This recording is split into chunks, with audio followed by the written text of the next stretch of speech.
Hello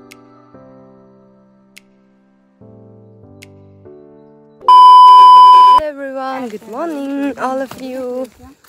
र आज भने चाहिँ म यहाँ हाम्रो नानाहरूको माथि पुरानो घरमा आएको छु है। बहिनी यस्तो छ यहाँको जग्गा चाहिँ। यो चाहिँ माथि घर हो। अब यहाँ हाम्रो पुरानो घर दामी छ नि यहाँ पनि के, तर बस्नु छोड्यो किनभने तल सर्यो। स्ट्रबेरी तल छ नि स्ट्रबेरी र दुबो छ नि रोपेको रहेछ यहाँ हाम्रो भाइले। दुबो छ नि सस्ती सारिरहेको छ हुँदैछ। फल्यो कि फलेन भनेर हेरेको। फुलहरू यहाँ पनि दामी रहेछ त है। हामी चाहिँ यहाँ आउनुको कारण चाहिँ के हो भन्दाखेरि चाहिँ हामी चाहिँ इस्कुसको मुन्टा टिप्न आएको हो। फ्रेस इस्कुसको मुन्टा बस्तीमा आउनु हुँदैछ भन्दै थियो। कुखुराको खोर के अरे यो निम्बुले पनि फल्दो रहेछ है साथीहरू, हेर्नुहोस् है। इस्कुसको मुन्टा चाहिँ यहाँ रहेछ है। अब चाहिँ यो फ्रेस टिप्नुपर्छ। बहिनीले चाहिँ यहाँ बसेर सकाउँछु।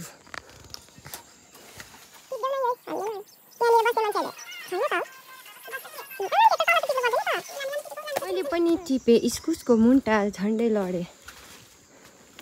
क्या दामी फुलेको रहेछ हौ एन्जेलियाले।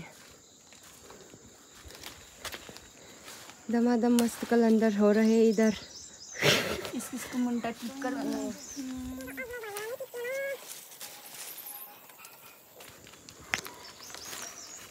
हामीले चाहिँ टिप्यौँ इस्कुसको मुन्टा। तल जानुपर्छ टिप्नु।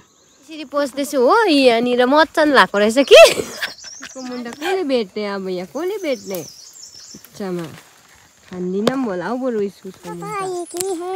यसरी चुडाउनु पर्छ इस्कुसको मुन्टा चाहिँ। ल साथीहरू थाहा छैन भने भेट्नु चाहिँ सक्नुपर्छ। तर आएको छ यहाँमै छ हो। यसको चाहिँ यो स्टेमको त्यो हुन्छ नि ब्रान्च जानेवाला, त्यहाँनिर चाहिँ यसरी टक्कै छुट्याएर चाहिँ पक्कै तान्नुपर्छ। हामी यसो गर्छौँ नि, इस्कुस रोप्छौँ हामी चाहिँ हो। देखिसक्नु भयो होला। कति बजारमा मात्रै घुम्नु, कति घरमा मात्रै बस्नु, यसो मचानतिर पनि घुम्नुपर्छ।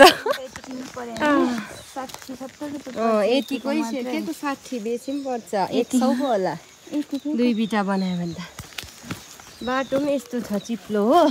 अब यहीँ झन्डै लड्यो म त अघि झन्। अब चाहिँ हामी यहाँबाट निक्ल्यो यो पुरानो माथि जग्गाबाट निक्लेर चाहिँ अब घर तरफ लागेको। घरमा गएर अब खाना बनाउनु हुन्छ होइन, दिउँसोको लन्च। अनि त्यो चाहिँ भाइहरूलाई पुऱ्याउनु जानुपर्छ हो। अन्त चाहिँ गुम्बा पनि जाने हामी। गइहालेछु भने म तपाईँहरूलाई पनि देखाउँछु। अहिले भने चाहिँ हामी बर्सात बहिनीहरूकोमा आएर पनि चिया पिउँदैछौँ र पापा पनि ठिक्कै आइपुग्नु भयो। अब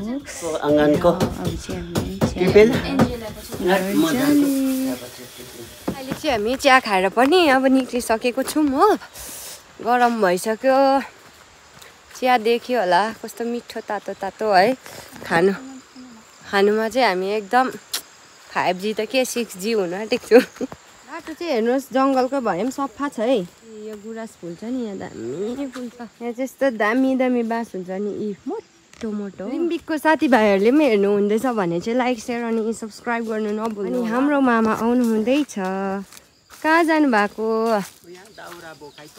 ए हजुर माथि घर त माइजूले घाँस लिएर आउनु हुँदो रहेछ।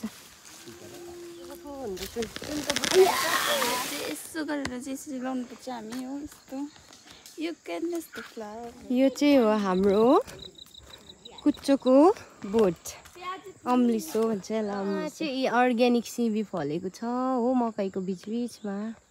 यहाँ साग पनि देखाइदिनु। कता पो पालङ्गी साग पनि छ है। यहाँनिर त सब्जीको दुःखै हुँदैन नि साथी हो। के भन्नु तपाईँहरूलाई चाहिँ हो टुरिस्ट, अनि मेरो गाइड चाहिँ छ यता पछाडि। टुरिस्टलाई घुमाउने चाहिँ ऊ प्याजीको पात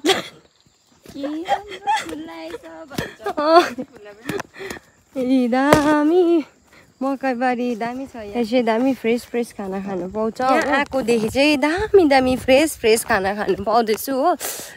बिहान खाएँ मैले, दही खाएँ बारीबाट टिपेको हो। अन्त आलु यहाँकै अर्ग्यानिक आलु अन्त फेरि के पो खायो दाल खाएँ हो अन्त घिउ त्यहाँदेखि अन्डा चाहिँ खाइनँ हो बिहानै खाँदा चाहिँ ग्यास हुन्छ नि त हो त्यो भएर दामी पकाएको थियो नानाले दामी पकाएको थियो घर आइपुग्नु आँटेको छ ल बाटो यस्तो दामी दामी फुलहरू पनि रोपेको हुन्छ है यस्तो दामी फुल चाहिँ भगवान् अब चाहिँ हामी घर आइपुग्यौँ हो अब चाहिँ त्यहाँबाट स्कुल जान्छौँ गुम्बा जान्छौँ एकछिन घुम्नु अनि म चाहिँ गरम भइसकेको छ आज बल्ल बल्ल बल्ल आएकोदेखि यत्रो भयो घाम भर्खर लाग्दैछ म घरबाट ननिक्लेर पो नलागेको हो कि घाम भन्नु अरे आइपुग्यौँ हामी हाम्रो घर टेन्टेडे यो चाहिँ हो हाम्रो नानाको घर टोइलेटले साह्रो पारेको अवस्था गाइडलाई यता आमाले के गर्नु हुँदो रहेछ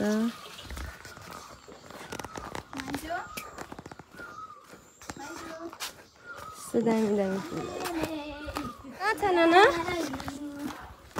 ओके म चाहिँ रेडी हुन्छु अनि भाइको लुगाहरू पनि सुकाइदिनु छ पहिला चाहिँ म माथि गएर लुगा सुकाउँछु ओके गाइस आजको भिडियो चाहिँ यति नै थियो मन पर्यो भने लाइक शेयर अनि सब्सक्राइब गरिदिनु होला